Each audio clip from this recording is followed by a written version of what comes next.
नमस्कार दोस्तों। आज हम लोग एक नए टॉपिक के साथ हैं। टॉपिक का नाम है सिंधु घाटी सभ्यता। और इसके पहले हम लोग 2 चैप्टर कंप्लीट कर चुके हैं। ठीक है। तो आज हम लोग डिस्कशन करेंगे सिंधु घाटी सभ्यता। सिंधु घाटी सभ्यता में हम लोग क्या क्या पढ़ेंगे, पहले हम एक बार थोड़ा चार्ट डायग्राम से समझ लें। तो सिंधु घाटी सभ्यता में हम लोग एक तो देखेंगे कि इसका नामकरण जो है कैसे सिंधु घाटी सभ्यता पड़ा। और भी कई सारी चीज़ें हैं, जैसे इसे कांस्य युगीन सभ्यता भी कहा जाता है, इसे नगरी सभ्यता भी कहा जाता है, इसे हड़प्पा सभ्यता के नाम से भी जानते हैं। और जो सबसे प्रसिद्ध है सिंधु घाटी सभ्यता, उस नाम से भी हम लोग इसे जानते हैं। ठीक। इसके अलावा हम लोग देखेंगे इसका भौगोलिक विस्तार। भौगोलिक विस्तार। भौगोलिक विस्तार में हम लोग देखेंगे कि ये नॉर्थ से लेके साउथ तक और ईस्ट से लेके वेस्ट तक कौन से ऐसे स्थान है सिंधु घाटी सभ्यता के जहाँ तक इनका विस्तार हुआ है ना। तो भौगोलिक विस्तार में इनके हम अंतिम स्थल को देखेंगे कि पूरब में वो कौन सा स्थल है, पश्चिम में कौन सा स्थल है, उत्तर में कौन है, दक्षिण में कौन है। ठीक। इसके अलावा हम लोग देखेंगे कि सिंधु घाटी सभ्यता की जो नगरीय विशेषताएं हैं, नगरीय विशेषताएं, वो नगरीय विशेषताएं क्या क्या हैं। ठीक है। जैसे रोड जो है, सड़कें जो थी वो एक दूसरे को समकोण पर काटती थी। पर्यावरण संरक्षण को लेके जो है ये क्या सारी चीज़ें थी। तो हम लोग अभी डिटेल्स में डिस्कशन करेंगे कि नगरीय विशेषताओं में क्या क्या थी। इसके अलावा हम लोग देखेंगे सिंधु घाटी सभ्यता के प्रमुख स्थल। ठीक है। प्रमुख स्थल में चाहे वो हड़प्पा की बात हो गई, मोहनजोदड़ो, चनहूदड़ो, लोथल, राखीगढ़ी, कालीबंगा, धौलावीरा, ठीक है, रोपड़, रंगपुर, इस तरीके के कुछ प्रमुख स्थल हैं जिनके बारे में हम लोग एक एक के बारे में डिटेल्स में डिस्कशन करेंगे, जो क्वेश्चन अभी तक बने हुए हैं। इसके अलावा हम लोग क्या देखेंगे, तो इसके अलावा हम लोग देखेंगे हड़प्पाई लिपि क्या थी ना, क्योंकि हड़प्पाई लिपि अभी तक पढ़ी नहीं गई है। तो वो लिपि क्या थी, दाएं से बाएं थी कि बाएं से दाएं थी, ठीक है, चित्रात्मक थी या कैसी थी, वो सारी चीज़ें हम लोग डिस्कशन करेंगे इसमें हड़प्पाई लिपि में। हड़प्पाई लिपि के बाद हम लोग आएंगे जो सिंधु घाटी सभ्यता का सबसे मुख्य पार्ट है जिससे क्वेश्चन बनते हैं। तो उसमें है सबसे पहला है सामाजिक जीवन, कि सिंधु घाटी सभ्यता का सामाजिक जीवन कैसा था, उनका राजनीतिक जीवन कैसा था, ठीक है, इसके अलावा उनका धार्मिक जीवन कैसा था, आर्थिक क्षेत्र में वो किन सारी चीज़ों से जुड़े हुए थे, जैसे कृषि या और बाकी सारी चीज़ें हैं। तो हम लोग आर्थिक क्षेत्र भी देखेंगे इनका, कि आर्थिक जीवन इनका कैसा था। और साथ साथ में हम लोग देखेंगे कि सिंधु घाटी सभ्यता के पतन के कारण क्या थे, पतन के कारण क्या थे। ठीक है। तो ये हमारा लास्ट पॉइंट होगा। और फिर एक पॉइंट और हम लोग डिस्कशन कर लेंगे यहाँ पे, कि सिंधु घाटी सभ्यता की देन क्या है या इसकी प्रासंगिकताएं क्या हैं। प्रासंगिकताएं, इसका मतलब ये हो गया कि सिंधु घाटी सभ्यता की ऐसी कौन सी चीज़ है जो आज भी विद्यमान है, वर्तमान में हम लोग उसको देखने के लिए मिलती हैं। जैसे अ, दशमलव पद्धति की बात हो जाती है, माप तौल जो प्रणाली है, नगर नियोजन, जैसे आज भी जो नगर बसाए जाते हैं कहीं ना कहीं उसमें वो सारी चीज़ें देखने के लिए मिलती हैं जो हड़प्पा सभ्यता के नगरों में देखने के लिए मिलती थी। प्रकृति पूजा की बात होती है, आज भी हम लोग प्रकृति की पूजा करते हैं, पेड़ पौधे की पूजा करते हैं, ठीक है, नदियों की पूजा होती है, शिव की पूजा हम लोग करते हैं, ठीक है, योग का प्रचलन था। ये इन सारी चीज़ें, बहुत सारी चीज़ें हैं जो आज भी प्रासंगिक हैं, या हम कहेंगे कि सिंधु घाटी सभ्यता की देन क्या है। तो दोस्तों, ये सारे पॉइंट आज हम लोग अभी डिस्कशन करेंगे।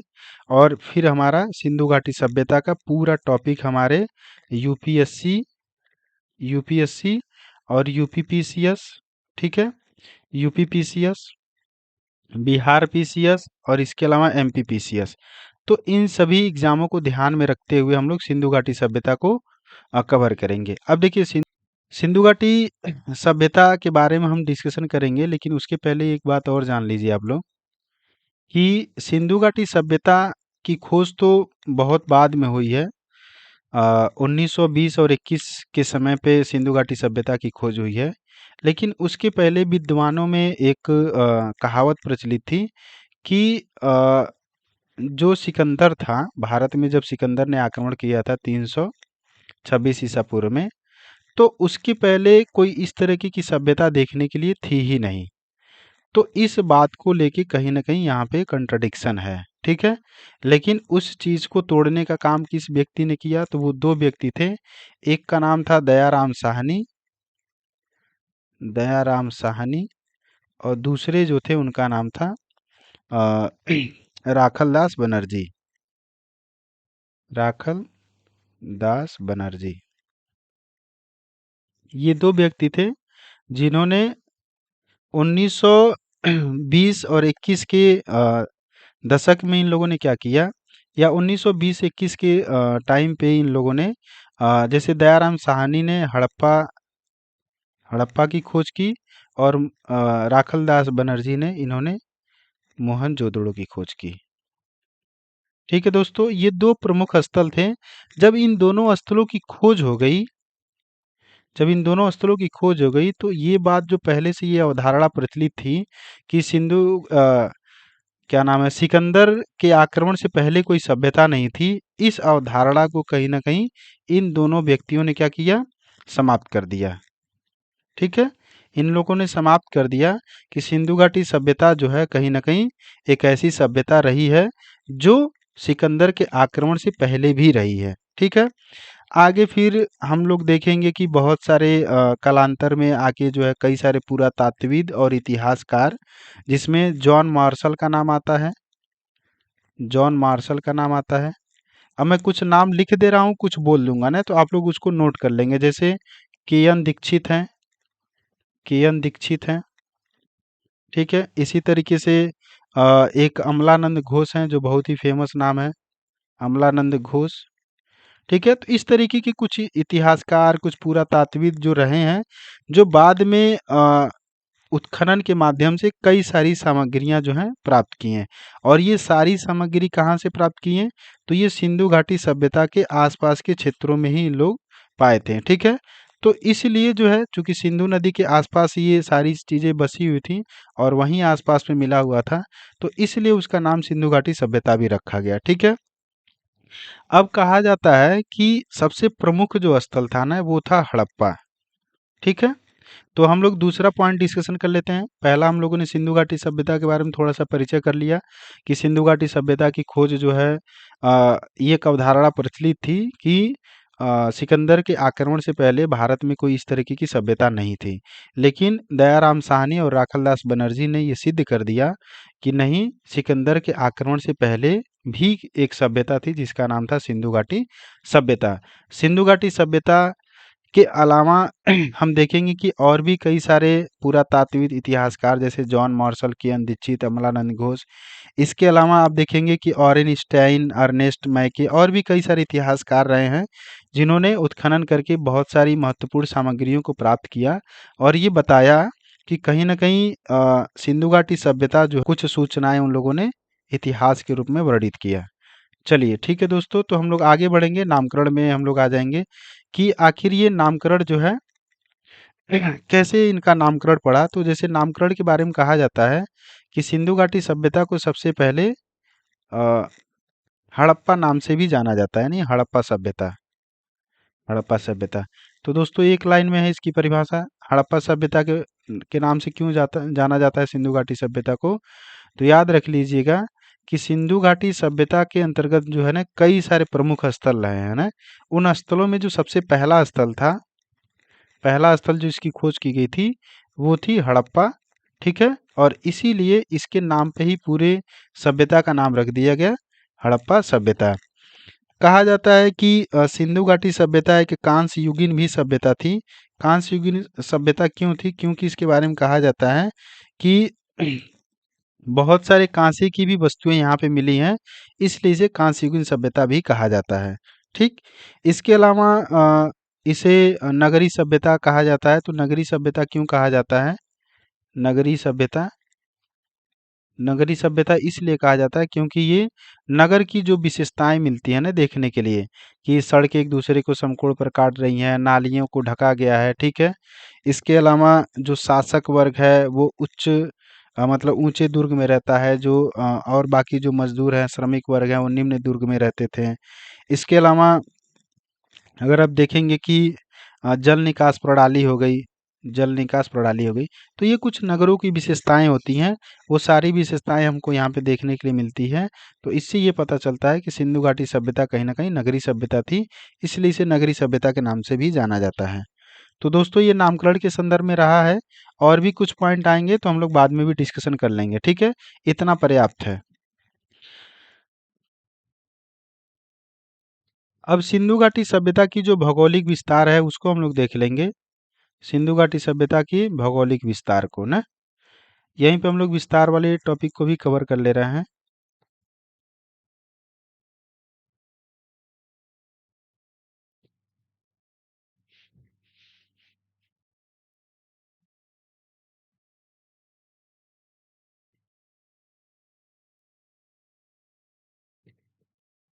विस्तार तो हम लोग देखेंगे कि इनका भौगोलिक विस्तार कैसा रहा है। तो भौगोलिक विस्तार में एक ऐसे मैप बना लीजिए, ठीक है।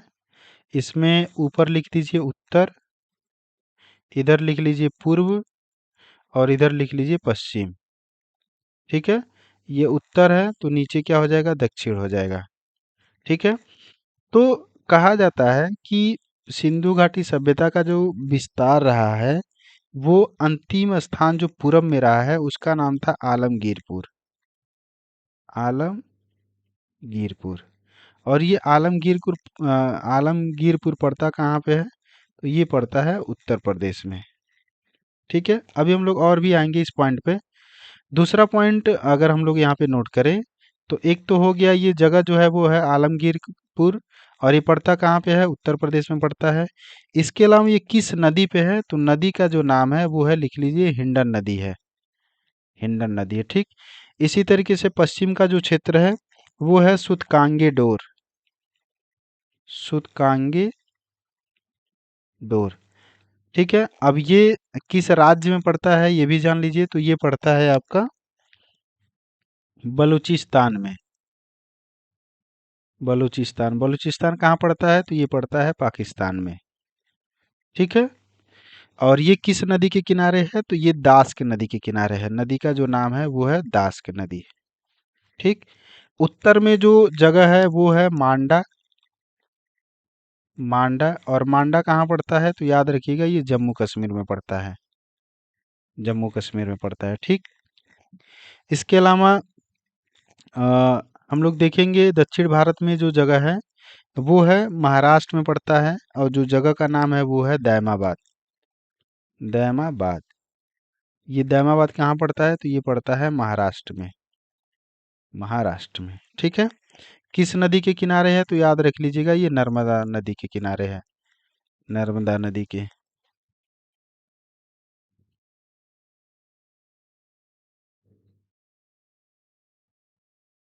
ठीक है दोस्तों, तो ये मैंने कुछ आपके सामने जो है प्रस्तुत कर दिया। एक बात और याद रखिएगा, ये जो बताया जाता है कि पूरा जो सिंधु घाटी सभ्यता का जो भौगोलिक विस्तार है, इसका जब आकार बनाएंगे ना, स्ट्रक्चर, तो ये आपको ना एक त्रिभुज की भांति मिलेगा, ठीक है।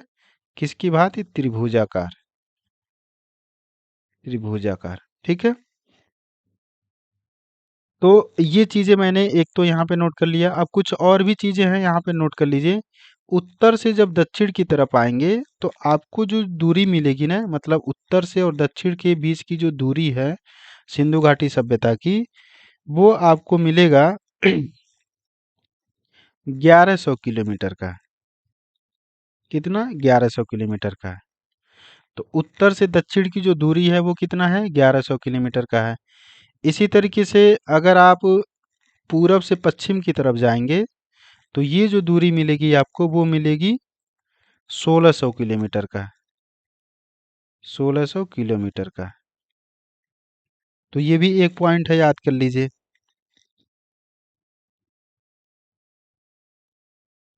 और क्या याद करना है इसमें आपको, और भी कुछ पॉइंट है तो मैं यहीं पे नोट कर दे रहा हूँ, फिर हम लोग आगे बढ़ते हैं। तो इसको एक बार आप बना लीजिए, फिर हम लोग इसको मैं हटा देता हूँ, आप लोग बना लीजिएगा मैप को।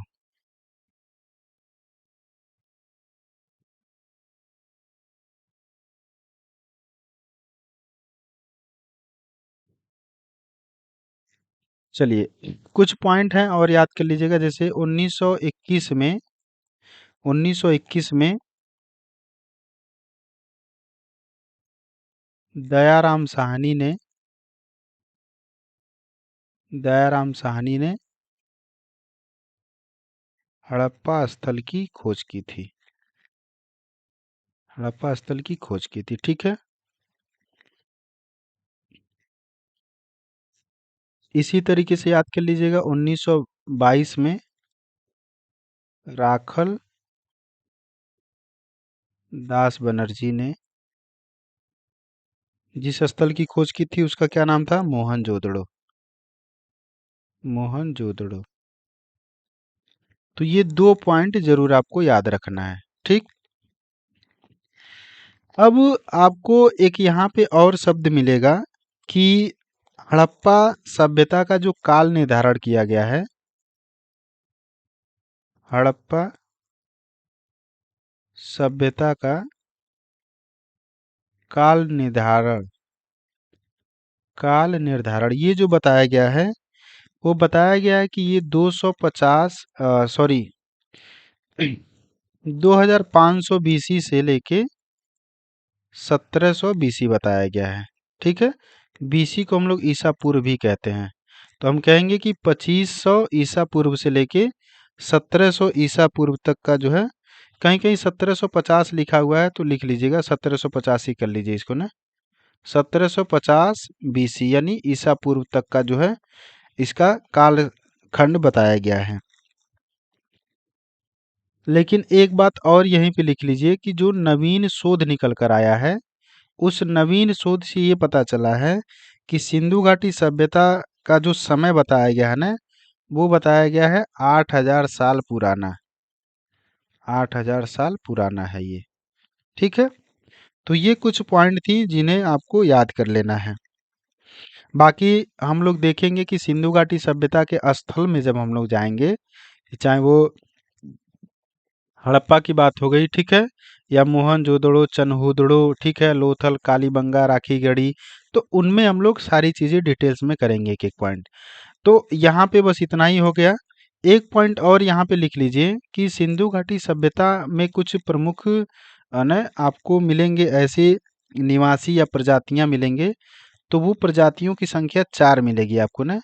4 प्रकार की जो है यहाँ पे प्रजातियां निवास करती थी। 4 प्रकार की प्रजातियां क्या करती थी? निवास करती थी। तो कौन कौन सी थी? तो एक तो लिख लीजिए भूमध्य सागरी। भूमध्य सागरी, ठीक है।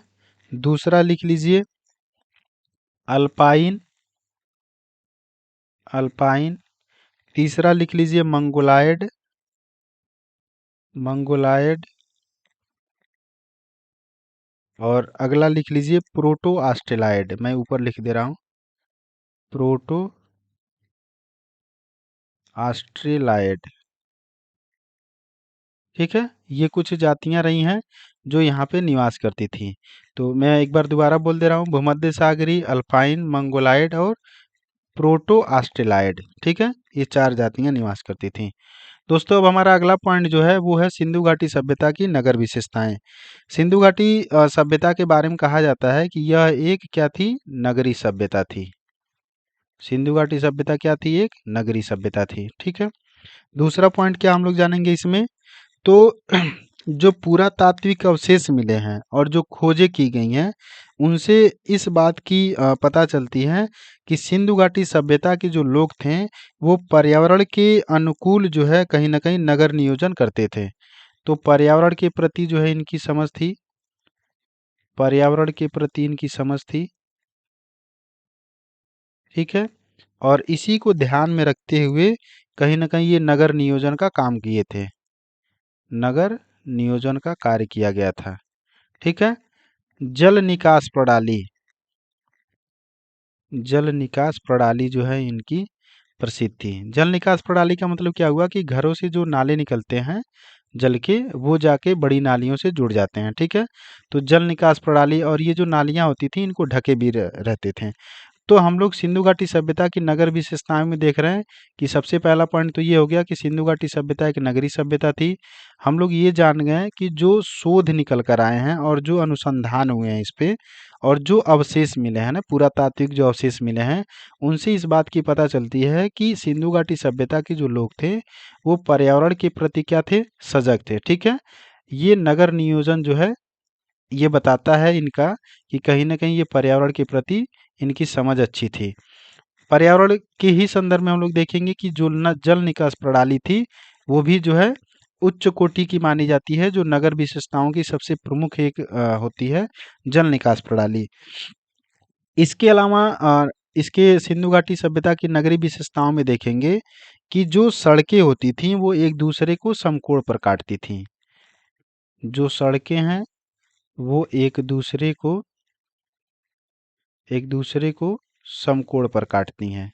समकोण मतलब समझ रहे हैं आप लोग? देखिए, एक रोड ऐसे आ रही है और दूसरा रोड आके ऐसे काट देगी। ठीक है, तो सड़कें जो हैं क्या है, यहाँ पे 90 डिग्री का कोण बन रहा है। ठीक है, तो ये हम कहेंगे कि ये एक दूसरे को समकोण पर काटती थी। ठीक, इसी तरीके से अगर हम अगली बात करें इसमें कि जो नगर थे ना सिंधु घाटी सभ्यता के, वो दो भागों में बटे हुए थे। जो नगर थे, नगर दो भागों में बटे हुए थे। जो पहला भाग होता था, प्रथम भाग जो होता था, उसमें ऊंचे दुर्ग निर्मित हुआ करते थे। ऊंचे ऊंचे दुर्ग निर्मित थे। और जो दूसरा भाग हुआ करता था यानी द्वितीय भाग, ठीक है, उसमें क्या था, तो उसमें शासकों को सॉरी, ये जो ऊंचे दुर्ग निर्मित होते थे, इसमें शासक वर्ग निवास करते थे। ऐसे लिख लीजिए, शासक वर्ग यहाँ पे निवास करते थे। ठीक, और जो दूसरा भाग होता था शिल्पकार। ठीक है, दूसरा वाला जो भाग होता था, ये तो ऊंचे दुर्ग निर्मित होते थे, इसको नीचे दुर्ग कर लीजिए। और यहाँ पे रहने वाले जो लोग होते थे वो शिल्पकार हो गए, सामान्य नागरिक हो गए। ठीक है, सामान्य नागरिक हो गए, व्यापारी हो गए। ठीक, इसके अलावा हम कह लेंगे कि जो कारीगर होते थे, कारीगर और जो श्रमिक होते थे, तो ये लोग जो है प्रथम भाग में ऊंचे दुर्ग में शासक वर्ग रहता था। और जो निचला दुर्ग हुआ करता था, जिसे द्वितीय भाग हम लोग कहेंगे, वहाँ पे शिल्पकार, सामान्य नागरिक, ठीक है, व्यापारिक, श्रमिक और कारीगर रहते थे। नगरीय विशेषताओं में और भी कई सारी विशेषताएं हैं। इसको लिख लीजिएगा आप लोग, इसको मैं हटा रहा हूँ। फिर आगे हम लोग इसमें डिस्कशन करेंगे और क्या क्या है।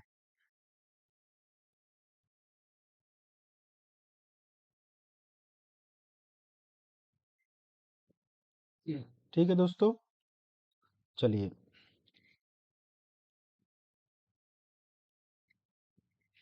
अगली विशेषताओं में हम लोग देखेंगे कि जो नालियाँ होती थी ना, सड़कों के किनारे जो नालियाँ होती थी, सड़कों के किनारे की नालियाँ जो थी, उनको ढका जाता था।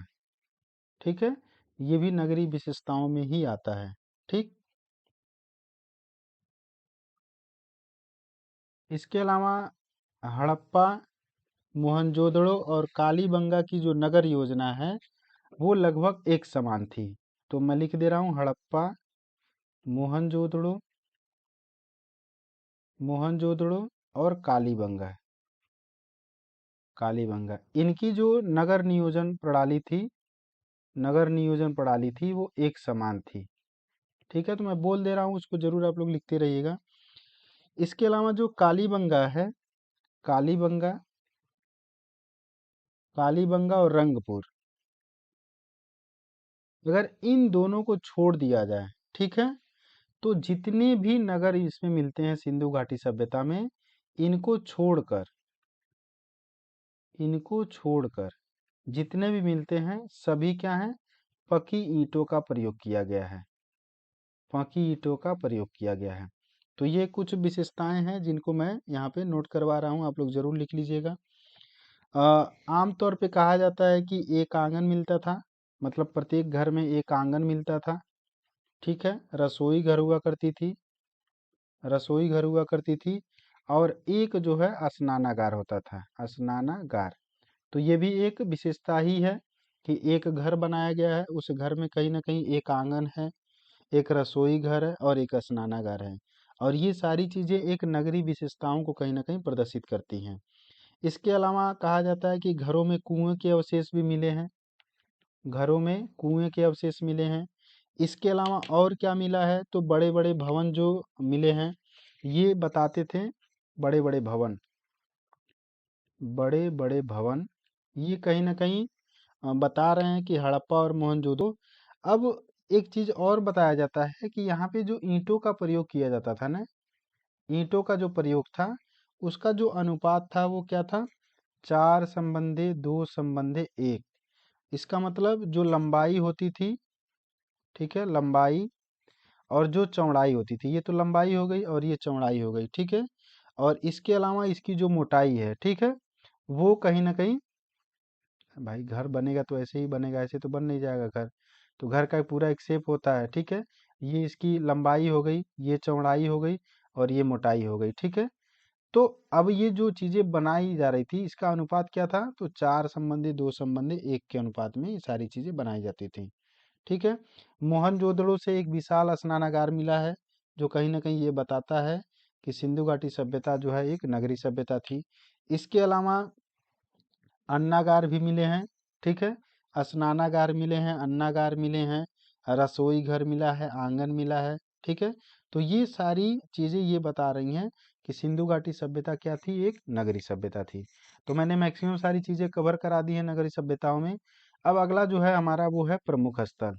प्रमुख स्थल में हम लोग किसको किसको कवर करेंगे, तो मैं यहाँ पे नोट कर दे रहा हूँ, एक एक के बारे में हम लोग डिस्कशन करेंगे। तो सबसे पहला जो है वो है हड़प्पा, हड़प्पा मोहनजोदड़ो, मोहनजोदड़ो, ठीक है।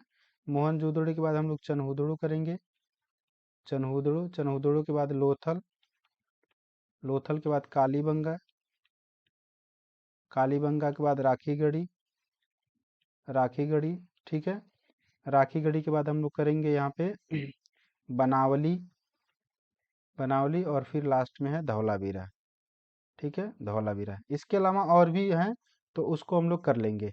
तो करेंगे क्या क्या, देखिए मुख्य पॉइंट क्या क्या करना है हम लोग को, एक तो ये किस नदी के किनारे है, दूसरा ये किस क्षेत्र में है या राज्य में है, ठीक है, और यहाँ से क्या अवशेष मिले हैं। हमारे पढ़ने का जो तरीका होगा भी यही 3 पॉइंट होंगे, कि ये किस नदी के किनारे मिला है, ये किस क्षेत्र या राज्य या किस देश में है, ठीक है, और दूसरा जो है यहाँ से क्या अवशेष मिले हैं। तो दोस्तों इस वाले वीडियो में यहीं पे अभी रोक रहा हूँ, क्योंकि ये वीडियो लंबा हो जाएगा। हम लोग बहुत जल्द ही अगला टॉपिक लेकर आने वाले हैं, मतलब इसे ही यही वाला टॉपिक हम लोग आगे डिस्कशन करेंगे अगले वीडियो में, जिसमें हम लोग डिटेल्स में सारी चीज़ें कवर करेंगे, ठीक है। तो